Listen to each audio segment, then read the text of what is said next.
Kenapa Yesus mengatakan dengan hak, dengan kebenaran? Karena dia sendiri adalah firman Allah. Maka dalam bahasa aslinya, saya ulangi lagi, dalam bahasa Aram itu adalah amin amin amar ana lehon. Kemudian ketika Injil ditulis dalam bahasa Yunani koine, kata aminnya tetap dipertahankan. Amin amin lego amin. Amin amin lego hemin. Sesungguhnya aku berkata kepadamu, prin Abraham genistai ego eimi. Sebelum Abraham ada, sebelum Abraham jadi, aku ada. Jadi ini fenomena yang sangat aneh. Tidak pernah seorang nabi pun yang berkata aminnya di depan, kecuali Yesus. Nah ini mestinya kalau pengajarannya bisa ditekankan seperti ini, jemaat itu luar biasa, saudara-saudara. Yakin, ya hakul yakin. Memang Yesusnya berkata, al-haqqo aqulu lakum. Bukti keempat, karena aku datang dan keluar dari Allah. Nah, ini kita melihat teks Alkitabnya begini. Orang Yahudi, ini konteksnya Yesus berbicara dengan orang Yahudi. Jawab mereka, kami tidak dilahirkan dari jinah. Bapa kami satu, yaitu Allah. Ini kata orang Yahudi. Apa maknanya kami tidak dilahirkan dari jinah? Orang Yahudi ketika mengatakan kami tidak dilahirkan dari jinah, itu maknanya kami bukan penyembah berhala. Kami tidak pernah dilahirkan dari perselingkuhan terhadap ilah-ilah yang lain. Jadi perjinahan rohani adalah menyembah ilah-ilah lain selain Allah. Betapa striknya agama Yahudi tentang masalah ini. Kami tidak dilahirkan dari zina untuk menekankan bahwa kami ini ada jaminan. Masa bangsa Yahudi kok punya sesembahan lain? Di seluruh dunia ini diakui orang Yahudi punya satu Allah, yang karena pengakuan akan satu Allah itu mereka memilih mati ketimbang mereka harus menyembah berhala. Itu Yudaisme. Dan Bapa kami adalah Allah, satu, yaitu Allah. Tatkala orang Yahudi membaca Bapa kami satu adalah Allah, kita diingatkan Ulangan 32 ayat 6, Yesaya 46 ayat 8, Maliaki 2 ayat 10. Selalu kata Bapa dikaitkan dengan keesaan Allah. Bukankah Bapa kita adalah satu? Ya, bukankah Allah kita adalah satu? Ini selalu dimunculkan dalam Alkitab.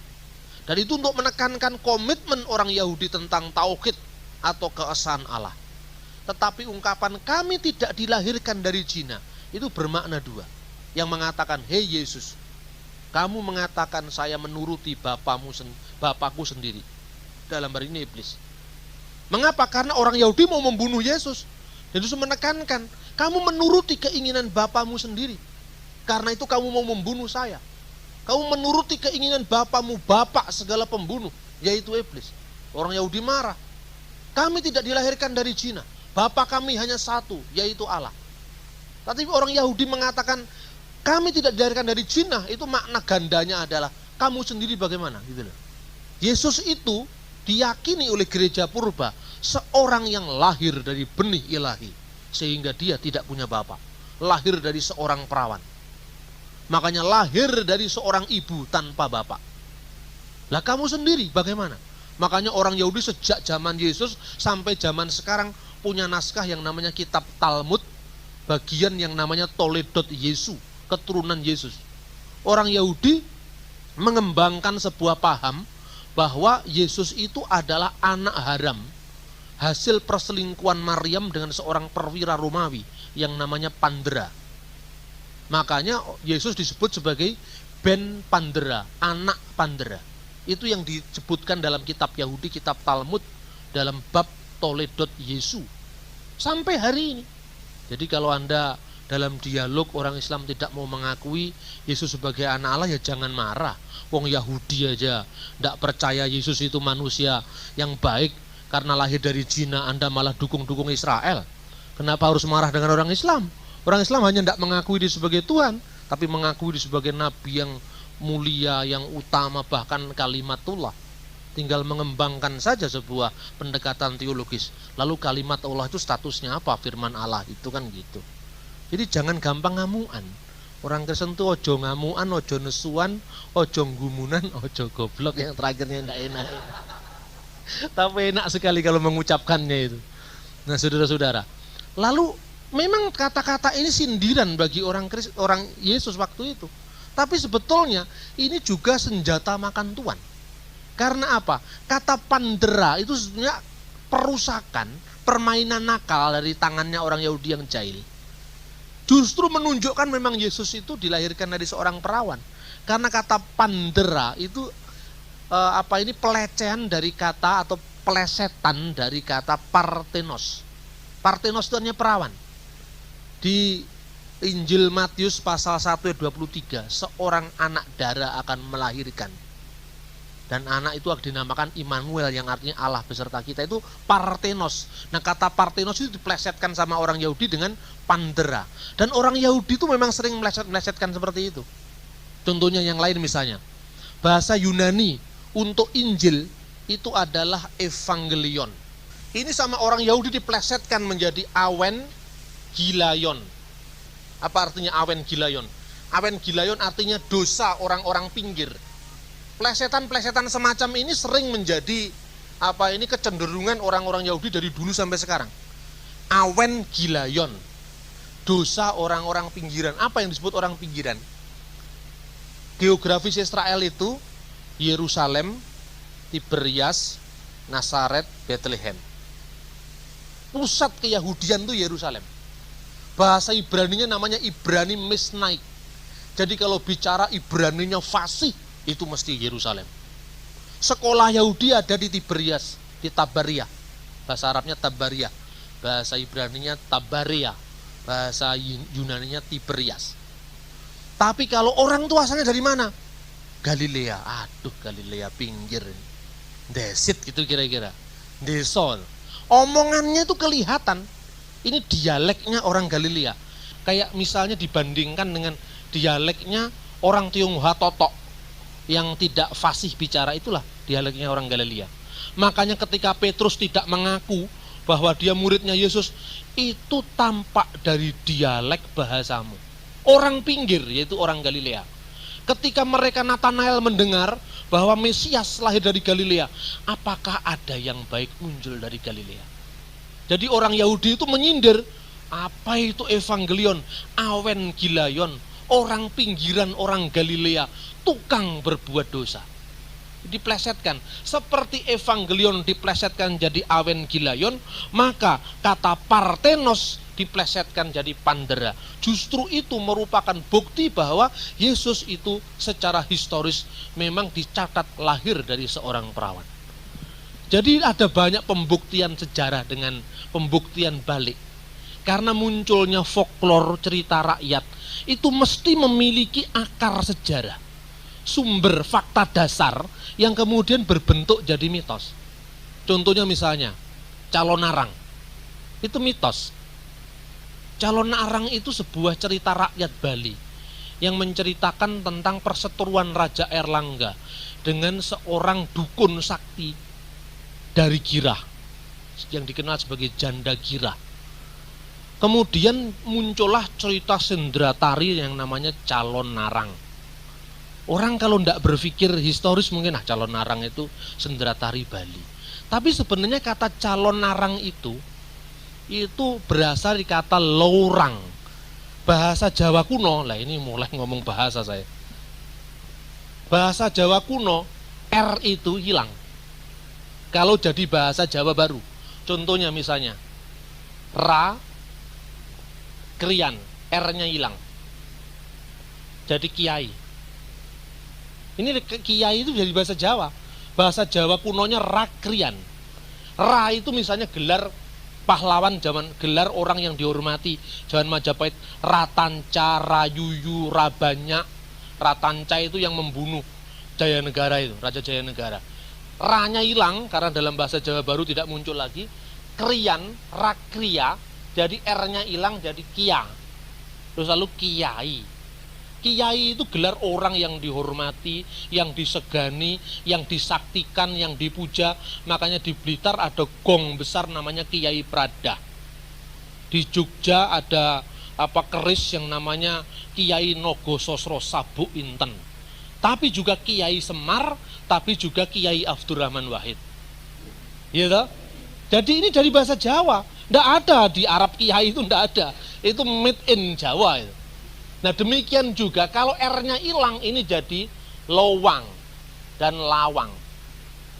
Jadi kemungkinan calon Arang itu bertarung dengan Erlangga itu di kota yang sekarang namanya Ngelawang, Malang gitu loh. Nah ini namanya apa? Bahwa setiap mitos, setiap legenda rakyat itu mengandung fakta dasar yang bisa dijadikan landasan. Ini contoh sedikit ya. Jadi dengan kata Pandera, ini justru Parthenos.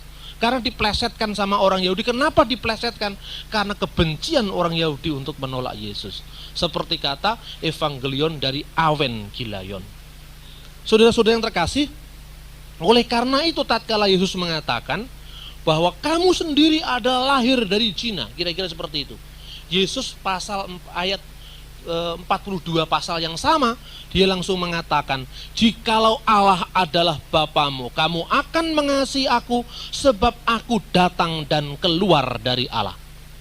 Aku datang dan keluar dari Allah.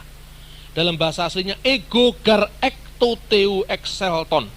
Jelas-jelas menunjuk kepada asal usul ilahi Yesus. Karena kata keluar itu menunjukkan satu yang metafisik.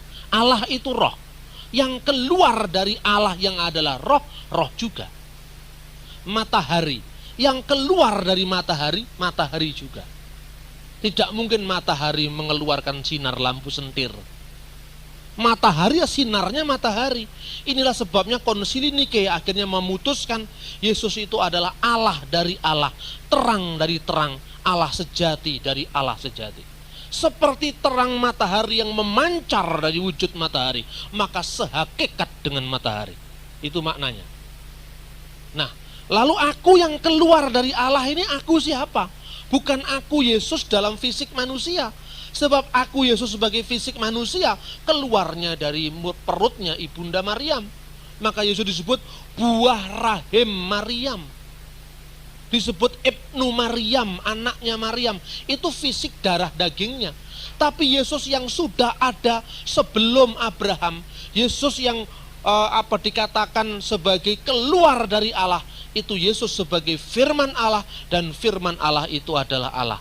Maka tatkala orang Yahudi mengatakan bahwa umurmu belum sampai 50 tahun, bagaimana kamu mengatakan Abraham melihat hariku dan dia bersuka cita? Apa maknanya Abraham melihat hari-hariku? Bagi orang Yahudi sangat tahu bahwa Abraham itu menjadi bapak orang beriman. Afhama aminim bahasa Ibrani, Abul Mukminin bahasa Arab, bapak orang-orang beriman. Melalui engkau semua bangsa akan diberkati, firman Tuhan kepada Abraham.